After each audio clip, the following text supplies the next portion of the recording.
Happy Monday, everybody, and welcome back to Brown Bag Bets, powered by BetSperts. We are your daily dose of quick hit handicapping and sports betting picks. I'm Alex Christensen, and joining me, as always, Mr. Andy Molitor. It was a weekend of football. There was okay, so maybe I'll just start with this. Out of the 4 games that we had, how many would you say were good? Man, even last night, it was close, but it was like just a slog of field goals, a slog of teams being conservative, some bad quarterback play, like one maybe. I was thinking like Um, 1.5. The first half of yeah, Bengals Bills was kind of fun, but then once the Bengals came out and just kept thrashing Buffalo, and it was weird to see Buffalo just never, because you see them start games slow like that, but usually they sort of build and then it becomes sort of fun. It just never got off the ground. yeah. I hate to say I was having fun because Mahomes got hurt, so I won't say it. But I was having fun that the Jaguars were in the game. I did want them to win, and I felt like a Mahomes injury. It was like, hopefully he's feeling all right next week. But if he sat out this game, and I know Henny's a good backup, I'm like, it wouldn't break my heart, and that's not how that went. But yeah, I enjoyed the Eagles romp, I guess. I know you're from Philly, you're not the biggest Eagles guy, more of a 76ers stan, but I did enjoy that just because the Giants fans were a little insufferable this week, and I hate to pick on one fan base, but there were some hot takes. I know one or two accounts don't represent. New York's a fair sized city, I think. Decent sized fan base, I'm guessing. One or two accounts don't represent the whole, but there were some fucking stupid tweets like where we're putting Daniel Jones in the stratosphere of like top 5 quarterbacks because of a game against a bottom 5 defense in the playoffs where he won by a touchdown. So, yeah, I did enjoy the Giants just getting curb stomped. Maybe the scene from The Sopranos where Tony goes to the restaurant and and stomps on that guy's head. That was similar to what we saw. And it's not even like the Eagles had a great day, man. They just said, we're just gonna run the ball. Kenneth Gainwell was the leading rusher this weekend out of anybody. That's not even their lead back. He got a couple of It's kind of nice amazing. yeah, he got a couple of pop offs like in not I don't want to say garbage time, but because he gets involved during regular run, but he only had 12 carries. He had that one longer run, but Sanders went 17 for 90. Hertz was averaging 4 yards a carry. Boston Scott had 6 for 32. They just kind of ran the ball. You go back and look at that score, and then look at Jalen Hurts only throwing for 154. Things don't quite add up, but yeah, that was definitely a beatdown, and now we've got a very unique situation where I feel like a lot of times, and you know what? Sometimes the favorite loses straight up. It doesn't matter. We saw the Eagles Vikings 5 years ago. I think the Vikings were like a touchdown favorite part near in that one. But it feels like there's always one of these divisional or conference championships where there's a big favorite, and maybe not big, but bigger than this. I don't remember the last time we had two that were Both games are less than 3. yeah, getting under a field goal in both of these. And then if you go look at the future odds, essentially all 4 of these teams are rated pretty closely in that too. And I mean, home field advantage is around 1.8, 2 points right now. So the fact is, like, they're rating all 4 of these teams pretty closely, especially if you look at the futures odds. And granted, that it's not quite fair to the Kansas City team, who is, getting a little bit of a downgrade based on the health of their quarterback. But I did have a conversation with someone this morning about that, some people in the chat, and someone expanded on an idea that I was thinking about, and it was, we talked about with Mahomes' ankle and saying, just get through this game. The Super Bowl's 3 weeks away, right? Like you're fine. And I think it was Eric, our friend, the former lineman, brought up the Super Bowl odds for the Chiefs. And I think if you do like the Chiefs this week, you like them in the Super Bowl because essentially you're getting like plus 260 Yeah. and anyone who does parlays knows plus 260 is essentially parlaying minus 110 with itself. 2.6, that's what you get with parlay math on 1.909 squared. So getting that is essentially saying the Chiefs would be a dog in the Super Bowl, with Mahomes getting 2 more weeks of rest. I know they're a favorite, and it's not a big favorite, and there's still a non-zero chance that Henny plays. But I think if you like the Chiefs, you do like the Chiefs to win next week as well, because if they look good enough, Mahomes looks halfway decent, then he gets 2 weeks to heal. There's very little chance they're going to be an underdog in the Super Bowl. So the fact is, you're parlaying this with next week. Essentially, is what you're doing for a Super Bowl price. You're getting a much better price on that. So think about that if you do want to take the Chiefs and Mahomes this week. I don't know what to do with the NFC. Like coin toss there. Yeah, the Eagles should be favored because they're at home, but I have those teams terribly close. Purdy Which is a Brock Purdy witch. are we going to see? Yeah, Purdy's a witch. He just keeps throwing. He makes a lot of nice throws, but he basically did Dak yesterday without the interceptions. Like he made a bunch of nice plays to his skill position players, but he also threw like 3 interceptions. It just the team dropped them every time instead of with Dak, the team catching them and making them look bad. So I don't know. Like he's great, the team's great, but sometime that's going to catch up eventually. So it might be an Eagles. It might be an Eagles Super Bowl again here. So who did the Eagles face last time? The Patriots. Patriots. Yep. So that's not happening this time. Not a rematch, but Just another NFC East team beating Tom Brady. yeah. And that's a fun fact. I think it was Joe Pita who pointed that out. He said with the Bills losing, because the Bills would have completed the forfecta with the Patriots obviously winning a bunch, the Jets winning, a Super Bowl early on, the Dolphins winning obviously in the 70s. The Bills could have completed all 4 teams in the division having a Super Bowl title. The NFC East remains the only division that has done that. And I mean, they got that out of the way in the 80s, I want to say. When was the Eagles? Was the Eagles Super Bowl? Did they have a win early, or did we have to wait until No, that was the Eagles' first Super Bowl. That was the Eagles' first Super Bowl. Never Was. mind. So They went to 2 or 3 before then. I was going to say they had some early ones. They didn't get it done. So the NFC East, history's best division, guys. That's all I have to say about that. I watched a little NBA just because the Warriors game was on so late, but I didn't really bet on it this weekend. You got anything for me today? Some overs? Points? Yeah, no, we're back. We're back to feeling underfull about the NBA. It's I always like to look at kind of the trends of where the average totals are, where the market total is, and we finally sort of crossed the point now where offensive efficiency has slowed down, and I think we'll see unders here for the next couple days. We'll see. Usually, it's about a week cycle. We'll see. We're about 2 days into what feels like an under cycle. So 2 unders I do have tonight. There are 7 games. Our Orlando Magic host the Boston Celtics. The Magic have had the Celtics number pretty much all year, but came up pretty close to the market number here around 8. Dan's Atlanta Hawks visit the Chicago Bulls. I don't bet Hawks games anymore, but this sure does feel like a nice spot for the Bulls. Your Timberwolves visit the Houston Rockets.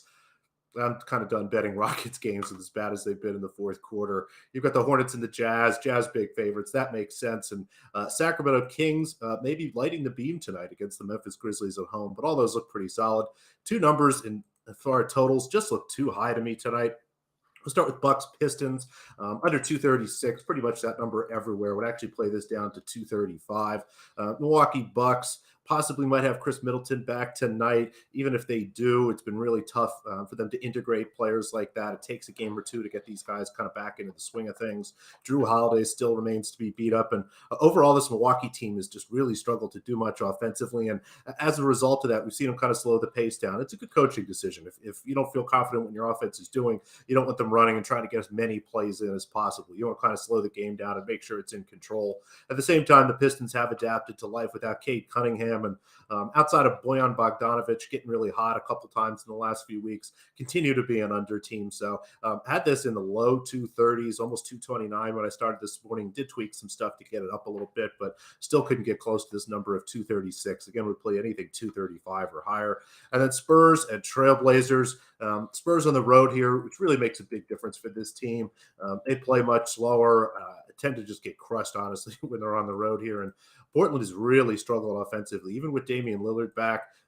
Just not really putting it together. One of the teams that is leading this drive back down on offensive efficiency. Their shooting numbers are down, really struggling to get good looks here. And again, have responded kind of at home to playing some slower games. Had a couple overs here against the Dallas Mavericks, which I think are kind of skewing this a little bit and giving us some value. Had this one in the mid 230s myself, so anything 240 or higher there. It's going to be under 236, again, 235 or higher, then under 241 in Spurs Trailblazers, and hopefully an under full night, at least for us. It's less fun than betting unders? Betting on some of the worst teams in college basketball. And I didn't even I bet love this. yesterday. We're I really took on, it pretty. we're really on brand today. Yeah, took it easy on Sunday, mostly because I was nervous about my Niners, hashtag our Niners. I do just love that team. It's just fun. I wish they'd have been a little more fun on offense yesterday. But speaking of some horrible, horrible offenses, you know what? Speaking of the 49ers, Mississippi Valley State is where Jerry Rice went to school. That is a connection. That's a good segue. I am, yeah, one of the greatest of all time. Went to a SWAC school, one of our HBSUs, down there in Itabena, Mississippi, and they'll be hosting a game. This is not a good team, but nobody in the SWAC is.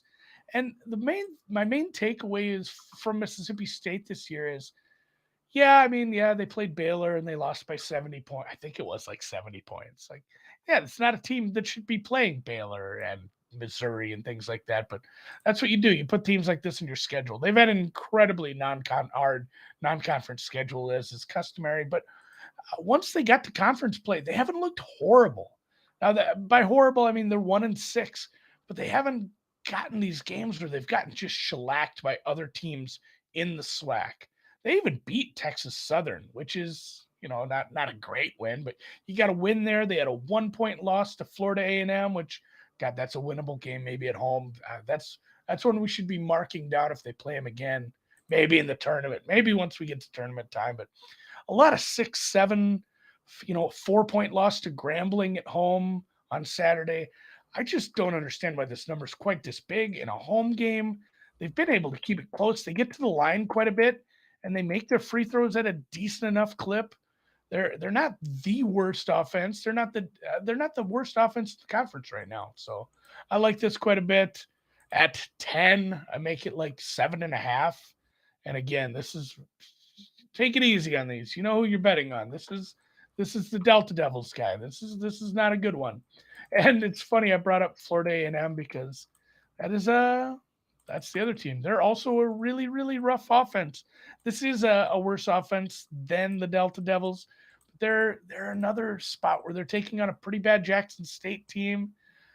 They've had a bunch of, like Southern and Grambling weren't actually, they were within 5 of Grambling as well. Grambling's one of the better teams in the conference. They've had a bunch of these games too, where they've kept it close against other, SWAC schools with a close, like I said, a close loss against Grambling. They beat Mississippi Valley State. They only lost by 10 on the road to Alcorn, which is one of the better teams in the conference. So getting over almost 2 touchdowns here, 12.5 with the Rattlers. Not only that, but great mascot day. The Rattlers, which is like I think it's just the snake is what the logo is. And then getting the Delta Devils, which is just a really cool one too. It's not like It a baby sucks. rattler. Yeah, it sucks that the Delta Devils it does suck that the Delta Devils mascot is wasted on such a bad team because they're just never good. Yeah, they're 355th. That's a long way from the bottom, Dan. There's like How many 300. are there? I think it's 363 this year. It changes every year. Like every year we it seems like we gain a couple teams and we lose 1 or 2, but it seems like over the last few years we've gained more than we've lost. It creeps up slowly. One day I think we'll be at 400. Who knows? Dream big, NCAA. Speaking of big dreams, my Fruvatova dream died. I thought she played incredibly well in a big spot. That was a tough ask, and she was going to have a bigger ask in front of her with the new tournament favorite in Arena Sabalenka at 2-1 at a lot of books. As we get towards the quarterfinals in both sides of the Australian Open draw, and you've got a parlay for me. Fuck. I know I we're gonna mean, have to your go on last strength. parlay hit. I'm gonna have to do it. No big stinky dogs that I like here, and it's always tough. As much as I love Grand Slam tennis, it's Monday, Andy, and we have 4 matches for the Yeah. Australian Open here. Again, we're down to the quarterfinals. Fruvertova, probably our biggest underdog, just kind of fell apart. Had a break lead there in the third set and just couldn't hold it together. A couple double faults, which is really costly. But yeah, I mean Sabalenka. As much as I was really hoping that I'd have to make Drew apologize for laughing at my love of Fruvertova on the deep dive on Saturday or whatever that wasn't able to get it done. And yeah, Drew's been all over Sabalenka. She looks spectacular. Was pretty confident, honestly, in Bencic. She was our last outright going into last night. Looked solid in the first set, had a lead, Yeah. served for the set, and just Sabalenka did what we haven't seen her do over the past couple of years. Really calm herself down, start to get back to playing her game. She wasn't yelling at herself or talking to whoever's in the stands. I mean, really got it together and has been playing fantastic tennis. And as I look at these last 4 matches, it's hard to pick out. The totals look all just about right to me. The first set totals look pretty solid. Sabalenka's minus 400 over Donna Vekic. Pretty much where I came out with it. Didn't use Sabalenka in anything, but there might even be a touch of value on her at minus 400. I don't know. We'll see what Vekic has. I mean, she has the ability to raise her game. This could be an interesting matchup for Sabs. And then the only other match I didn't do anything with, Elena Rybakina goes up against Elena Ostapenko. Rybakina was Fade her fantastic. right now. Either of them. Right, Rybakina, you want to bet her. Played a great match against Iga Swiatek. Beat her as comfortably as anybody has in a long time here. But Elena Ostapenko is doing Elena Ostapenko things. She is red hot, playing fantastic tennis, doing hilarious post-match interviews. She is just absolutely on one. So you can't go against her. But the other 2 matches, I really like the favorites here, and I'm surprised the market doesn't have them as bigger favorites. I was curious what you make your Pliskova number, because I did take in some of the Lynette Caroline Garcia match, and that was just like I don't know. You can't say any player on tour, but most decent players on tour would have beat Caroline Garcia that day, where she just decided, like, I'm going to continue to do everything that I've been doing wrong that's made this match go wrong for me, and I'm going to do it until the end of the match. Like, she's just a blockhead for some reason. Like, she just kept doing the same things over and over, and she's a better tennis player than that. I don't rate Lynette as high as where she's gotten this far in this tournament, I guess. Yeah, Lynette is she doesn't make any mistakes. If you're going to beat yourself, Magda Lynette is happy to stand there and let you do it. That's exactly what we saw. Caroline Garcia went back to being kind of just pig-headed. It's kind of what I talked about with Sabalenka. She used to be the same way. She'd just be standing up there making the same mistakes over and over again, and that's kind of what we saw from Garcia. But yeah, Pliskova here, the second piece in my parlay, she goes up against Magda Lynette. I'm looking at a price of Pliskova. I mean, it was minus 165 when I put it in here. I'm seeing minus 170 places. I have this like minus 210. Pliskova is playing fantastic tennis, generally plays well down under. These are perfect courts for her. And I know head-to-head isn't the most indicative or best thing to look at in tennis, but Pliskova is 7-2 lifetime against Magda Lynette. The 2 losses came in a 2012 ITF tournament. Lynette beat her in 3 sets. And then the Billie Jean King Cup, where Pliskova doesn't really care or play solid tennis. I mean, all the other matches are pretty dominant. Pliskova wins here at big tournaments, and I see no reason that Pliskova, given the form she's in, doesn't comfortably take care of Lynette here. So I'm going to take her and put her together with Jessie Pegula, who is minus 270 over Azarenka. And, Azarenka, as much as she did beat Lin Zhu, that is not as difficult as that match should have been. Azarenka here has just been really lucky. I mean, not entirely lucky. She's playing much better tennis than I think I expected from her this fortnight. But as you look at her last couple wins, Madison Keys thrashes her in the first set and then just checks out. Absolutely bizarre match. Lin Zhu takes her to 3 sets, and Zhu had chances to win that match in the third set. It was not really as close as it should have been, with as good as Azarenka should be playing. And again, have this closer to minus 325. So the 260, 270 you're seeing out there in the market on Pegula looks like some value here. So I'll put the 2 of them together. It gives me plus 125. One of them tonight, one of them tomorrow. So that'll carry us over for a little bit of interest. Yeah. I did play one, and this isn't strictly my bet. I like it when someone I trust aligns with me. I thought the Corda number was short. And it's funny, I went to find what Kelly actually said about it on his, and he says the Hashinoff fade continues, bankruptcy awaits. That's our friend Big Ten Watto. I can bet on Never the Corda, or optimist. I can fade Hatchinoff because I haven't done it yet. Like the fact that he's not he would never martingale, but the fact that he's bet against Hatchinoff a couple times and lost money, it doesn't affect me because I think the quarter number's short. I don't rate Hatchinoff as far. I think this should be a little bigger favorite, maybe only because I've actually watched a couple quarter matches and I like how he's playing. But yeah, the men's side is super weird. Like we have a Ben Shelton Tommy Paul match to decide, somebody who's going a lot deeper than I expected. And then the other two are just massive favorites with Tsitsipas and Djokovic taking on Rublev and Lehecka. Lehecka? I miss I'm not even Rublev sure being if I. fun. Yeah, I do miss Rublev being fun. It's funny. I was going to say Hatchinov, I rate as he's still my third Russian, and I'd still put him behind Rublev most places. I don't know. Maybe I'm wrong in that regard, but I did put a little bit on Seabass Corda, minus 125 ish, somewhere in there. So Yeah. looking for a little men's tennis action. I have no idea what time these are. I'm guessing that's probably first up 10 tonight. p.m. So, Eastern. yeah, looking like that's one I might actually take in before I go to bed. It's nice to fall asleep to the sound of tennis. It is, and that's it. Very good. I will probably I should have had some golf today. A final reminder before we go. It is Conference Championship Sunday, one of the biggest Sundays in the NFL, Oh. because the teams that win will go to the Super Bowl. So the PGA, obviously nobody saw Rahm win last week. They have a tournament that starts Wednesday and goes through Saturday. So they don't have a final round at the Farmers going against the NFL. So it's awesome. Final round golf on Saturday.